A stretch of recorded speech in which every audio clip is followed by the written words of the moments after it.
12 segundos 8 milésimas de iniciar la séptima vuelta del Gran Premio de San Marino de 1994, el piloto brasileño de Fórmula 1 Ayrton Senna se estrellaba con su auto y fallecía horas más tarde. Uno de los mejores pilotos del mundo, Ayrton Senna, ha muerto.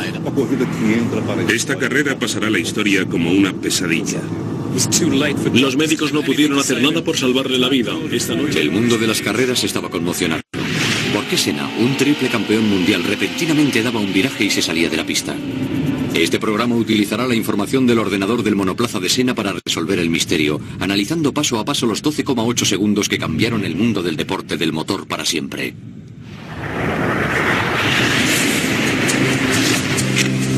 Los desastres no suceden por casualidad. Son el resultado de una secuencia de sucesos o incidentes. La ciencia que explica dónde pudo estar el error se encuentra en estos segundos decisivos. La muerte de Ayrton Senna.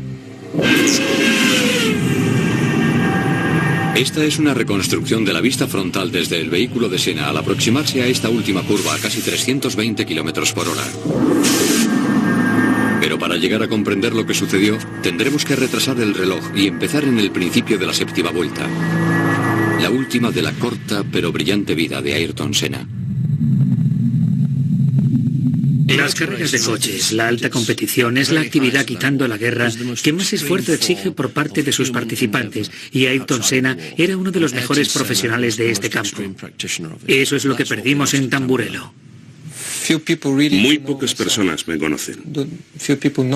Muy poca gente se da cuenta o entiende lo que significa para un piloto llegar a la Fórmula 1, triunfar a ese nivel. Ayrton Senna era un hombre extraordinario y tenía la suerte de poseer un don magnífico. Su deseo de ganar le permitió llevar una vida desahogada en su querido Brasil. Sobre todo para un deporte donde el desempeño lo es todo y el peligro siempre existe. Su talento y ambición eran legendarios. siempre quería ser el mejor. Todo el tiempo mantenía ese espíritu competitivo y lo demostraba siempre, siempre quería ganar. Incluso aunque se tratara de ir al aeropuerto con un coche de alquiler, siempre quería llegar el primero. Suele coincidir que los grandes pilotos de verdad, aquellos que ganan muchos campeonatos del mundo, también son gente muy inteligente. Ayrton era así. ¿Quién sabe cuántos campeonatos más habría ganado si hubiera vivido más? La Fórmula 1 es la primera categoría mundial del deporte del motor. Cuenta con más financiación, una cobertura televisiva más amplia y una tecnología más avanzada que cualquier otro tipo de especialidad. Su particular reglamento la convierte en una actividad muy competitiva, tanto entre diseñadores e ingenieros como entre los mismos pilotos. Una de las normas de la Fórmula 1 es que cada escudería tiene que fabricar su propio coche. Tienes que diseñar todo, salvo el motor y la caja de cambios que te permiten comprar. Debido a que cada escudería tiene que diseñar constantemente sus propios vehículos, el ritmo de desarrollo es vertiginoso, puesto que cada equipo intenta ganarle la baza a sus competidores, invirtiendo dinero en investigación y en tecnología. Un simple segundo en toda una vuelta supone una ventaja enorme y por eso los coches están preparados con sumo cuidado. Dado que hay tanto dinero y esfuerzo en juego, la responsabilidad de que la máquina rinda al máximo recae totalmente en el conductor. Lo que Senna aportó al arte de la conducción y al deporte del motor fue un compromiso absoluto y total. Ahora bien, esas son palabras fáciles de decir en este mundillo. Pero él estaba dispuesto a quedarse en la pista hasta medianoche para comprobar cosas como la telemetría, el listado del ordenador, haciendo preguntas a todo el mundo una y otra vez. Porque tenía que entender todos y cada uno de los aspectos de su vehículo. Literalmente, dejaba rendidos a los técnicos repasando una y otra vez todo. Porque para él era vital saber. Nadie había tenido antes ese grado de entendimiento y de entrega. Y ahora, claro, se ha convertido en una norma. Y eso es lo que él aportó. Cuando Ayrton Senna cruzaba la línea y empezaba su séptima vuelta del Gran Premio de San Marino, iba en busca de su cuarto título mundial. Se encontraba en primera posición, como a menudo sucedía, viajando a una velocidad de 304 km por hora. El ordenador de su Williams FW16 registró el comienzo de una nueva vuelta y empezó a grabar los 12,8 segundos de información que revelarían más tarde la historia de cómo murió. Hace unos cuantos años se tomó la costumbre de medir todo tipo de parámetros en los coches, ya que se buscaba mejorar el conocimiento del funcionamiento de los vehículos para hacerlos más rápidos. Se empezó midiendo solo 2, 3 o 4 parámetros. Se avanzó mucho. En la época del accidente de Senna, se habían fabricado ordenadores muy potentes, con mucha memoria, que podían registrar prácticamente cualquier tipo de información.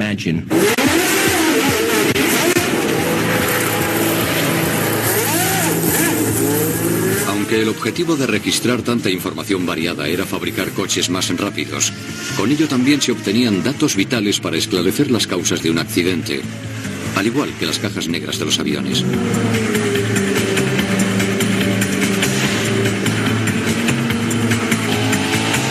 Al aproximarse Senna a la última curva, el ordenador de su monoplaza estaba registrando segundo a segundo una gran cantidad de información.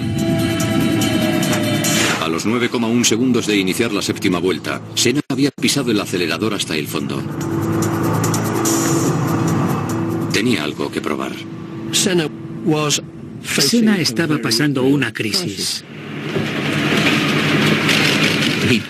Se había ido al equipo Williams porque en teoría tenían el mejor coche y eso le daría su cuarto título mundial. Pero durante esa temporada no había hecho ningún punto. El coche había resultado ser difícil de manejo y lejos de estar ganando todas las carreras que la gente decía que podía ganar, en realidad no había logrado terminar ninguna, por lo que sentía una gran responsabilidad encima. Tenía que triunfar en Imola. Imola, al norte de Italia, es uno de los circuitos más rápidos de la Fórmula 1. En él se celebraba la tercera fase del campeonato de ese año. Al final de una gran recta, se encontraba una curva muy amplia, la famosa y enigmática Tamburello. Un cierto misterio rodea a Tamburello. Es una curva muy rápida donde se alcanzan velocidades frenéticas. Tiene una zona pequeña de hierba, muy poca pista y a continuación un muro. Todos los pilotos sabían que se podía tomar la curva sin ningún tipo de problema. Sí, todo va bien. Pero si por alguna razón algo sale mal, es muy peligrosa porque no hay mucho espacio para salir de ella. Una de las consecuencias del accidente de Senna ha sido un replanteamiento en el trazado de los circuitos de todo el mundo. Tamburello fue rediseñada y convertida en una chicane de izquierda a derecha para obligar a los pilotos a reducir la velocidad. Pero a las 2:17 del domingo 1 de mayo de 1994 seguía siendo la misma curva difícil e implacable que ponía a prueba la propiedad que define por excelencia todo auto de la Fórmula 1. La capacidad de agarre en las curvas a velocidades extremas.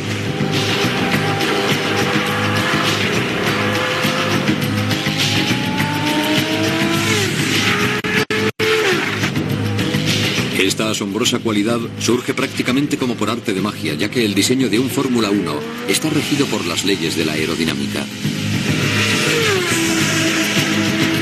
Por extraño que parezca, una máquina como esta no es tanto un coche como un avión que vuela boca abajo, muy próximo al suelo. El elemento aerodinámico más simple es el ala. En un avión, el ala está colocada de esta forma, y el aire que circula por la parte superior tiene que hacer un recorrido mayor que el que pasa por debajo. De manera que el aire de encima tiene que ir más rápido que el de abajo. Cuanto más rápido circule, menor es su presión. Esto produce un efecto de elevamiento. Daniel Bernoulli demostró en el siglo XVIII que cuanto mayor era la velocidad del aire, menor era su presión. Este es el principio fundamental que explica por qué los aviones vuelan y por qué los autos de Fórmula 1 no se salen de la pista. En un coche de carreras cogemos el ala y la colocamos al revés, de manera que se produce una fuerza de succión, lo que llamamos downforce. Este efecto suelo o downforce es el santo grial de la ingeniería de los vehículos de carreras modernos, porque empuja el coche y las ruedas hacia abajo, aumentando hasta 4 veces el agarre del vehículo al piso.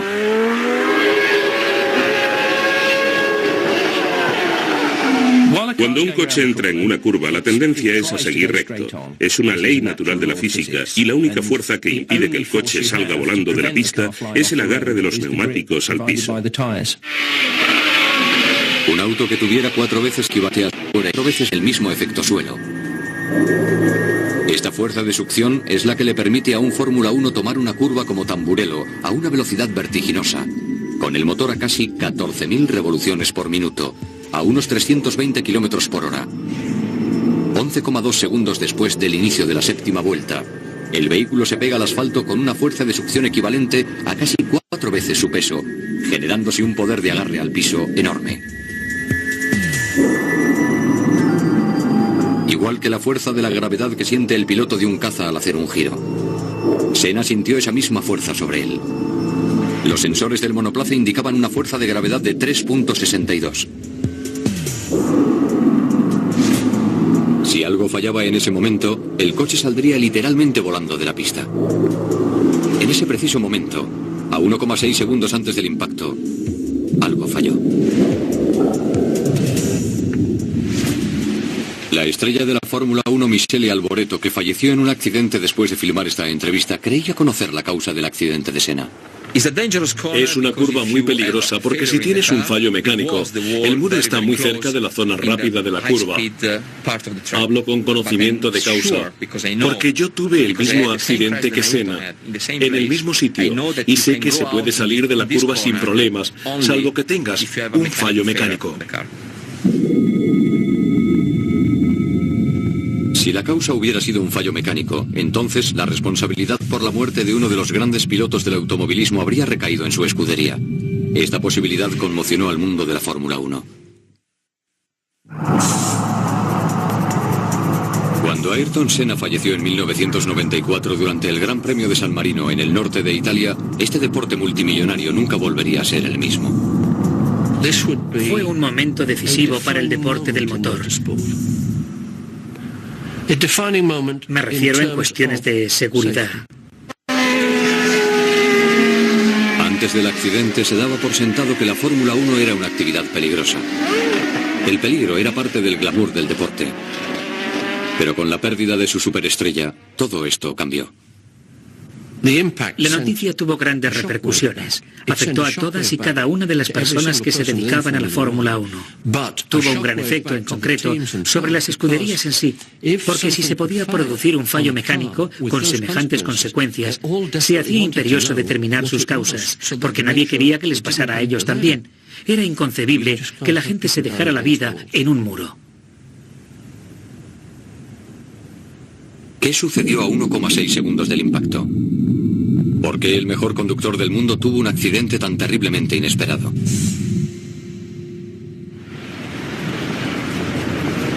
Como el accidente sucedió en Italia, y allí la ley exige que se investigue la causa de toda muerte en circunstancias extrañas, se celebró un juicio que duró varios años. Mauro Forghieri era uno de los expertos de la investigación. En mi opinión, el accidente lo causó la decisión que tomó Senna al darse cuenta de que algo fallaba en el volante, porque el volante se estaba moviendo demasiado. El Williams FW16 de Senna llevaba una minicámara aquí, justo detrás, y a la izquierda de la cabeza del conductor. Grababa todo lo que sucedía delante del coche y con cierto detalle el interior del monoplaza, especialmente este punto, un pequeño botón amarillo del volante. Cuando el volante gira, el botón gira con él. Un ordenador traza el recorrido que realiza el volante en todo momento. Parece ser que el movimiento de este botón justo en el momento del accidente era anómalo. Al acercarse a Tamburello, Senna giró hacia la izquierda, dirigiendo el coche hacia el vértice de la curva, tomando el carril más rápido. Esta reconstrucción muestra que el volante se mueve excesivamente, ya no solo sobre su eje central, como sería lo normal, sino verticalmente también. Este movimiento es el que condujo a la teoría de que la columna de la dirección del auto de Senna se había roto. Senna se dio cuenta de que algo raro pasaba y decidió parar el coche. Si vas conduciendo en tu coche y te das cuenta de que el volante se mueve mucho y sospechas que puede haber algo roto, ¿qué haces entonces? Te paras. Por supuesto, él intentó parar un vehículo que iba a 320 kilómetros por hora. Y claro, eso es algo muy distinto. La columna de dirección consta en su mayor parte de un cilindro de 22 milímetros de acero, pero había sido modificada a petición del conductor para que fuera más larga. Se había añadido y soldado por los dos extremos una sección adicional de 18 milímetros. Al analizar los restos del automóvil se encontró que la columna de dirección estaba rota. Pero se había roto causando el accidente o debido a la... El coche de Senna tenía dirección asistida, por eso uno de los parámetros que se medían en el monoplaza era la fuerza de giro que se ejercía sobre la columna de dirección. Dado que ese parámetro se medía constantemente justo hasta el momento del impacto, esa información había quedado grabada en la caja negra del coche y al analizarla se comprobó que hasta el momento del choque la columna de dirección estaba intacta. Esta es la información recogida a 1,4 segundos del impacto. Los números verdes se refieren a la cantidad de fuerza de giro a que estaba siendo sometida la columna de dirección. Si la columna hubiera estado rota, no habría ninguna fuerza de giro ejerciéndose sobre ella. De manera que la última lectura de 7.18 demuestra que la columna estaba intacta. Entonces, ¿por qué el volante de Senna parecía moverse hacia arriba y hacia abajo? Simplemente por motivos de diseño.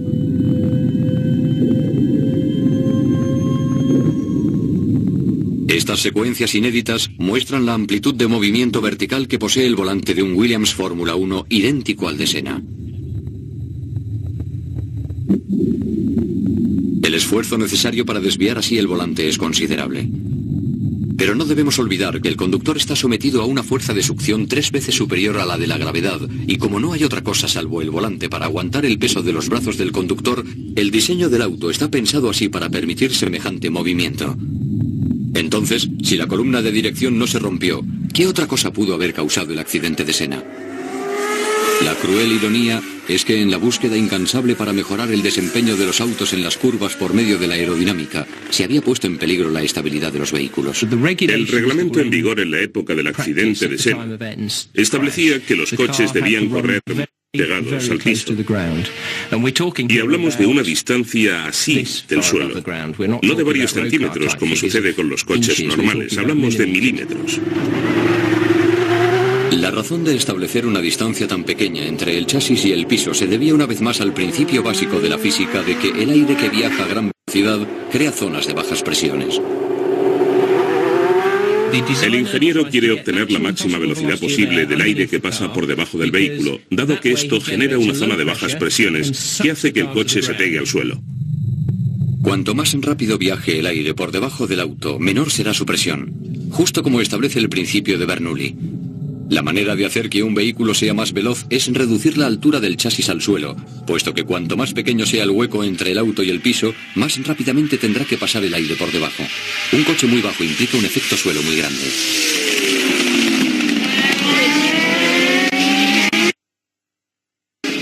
El problema con que nos encontramos es que a medida que se fabrican coches cada vez más bajos, la velocidad aumenta cada vez más y el efecto suelo es cada vez mayor, hasta que llega un momento en que el auto toca el suelo, se detiene la corriente de aire y el vehículo pierde momentáneamente el agarre al piso. Si esto sucede en una curva, el piloto está vendido.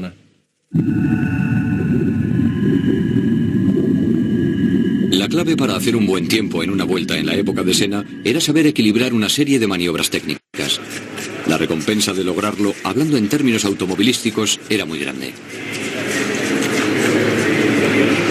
Bajar 1 milímetro significa que vas a aumentar la velocidad de tu coche en varias décimas de segundo, y en algunos circuitos esto se traduce hasta medio segundo más rápido por vuelta.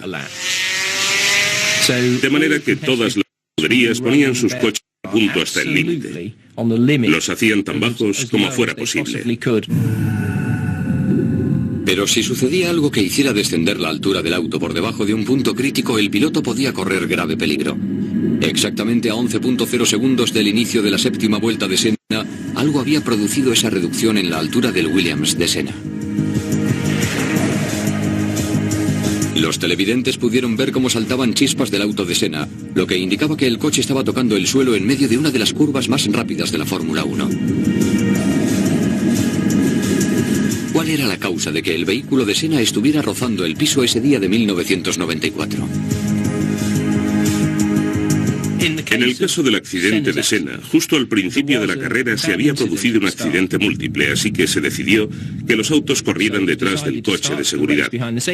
El problema es que el coche de seguridad es un coche normal, que va rápido pero nunca podría llegar a lo que un coche de carreras puede hacer.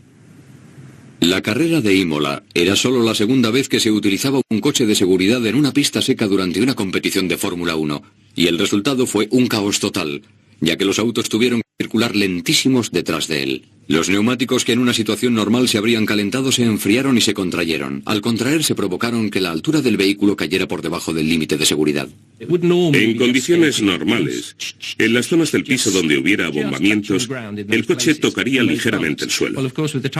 Pero por supuesto, al disminuir la presión de los neumáticos, tal vez en un 25%, la rueda oscilaría en altura hasta 4 o 5 milímetros, y cuando el chasis del auto, que es metálico, da en el suelo, en lugar de producirse el efecto de agarre que te dan los neumáticos, tienes una especie de patín que te hace derrapar.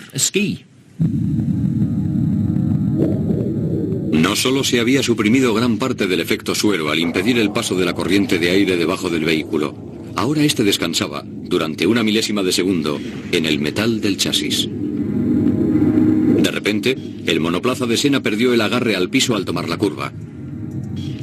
A los 11,2 segundos, la parte trasera del auto patinó. Con una rapidez increíble de reflejos, una décima de segundo más tarde, Ayrton Senna trató de compensar. El morro del vehículo se clavó en el suelo y giró hacia la derecha.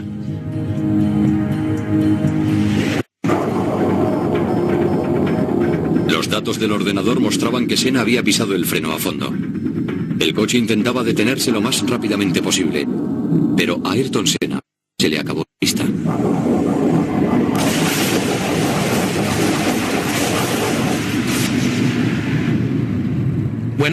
Después de todo, lo realmente trágico del accidente de Ayrton fue que si no hubiera sido por una pequeña cosa, habría podido salir del coche por su propio pie.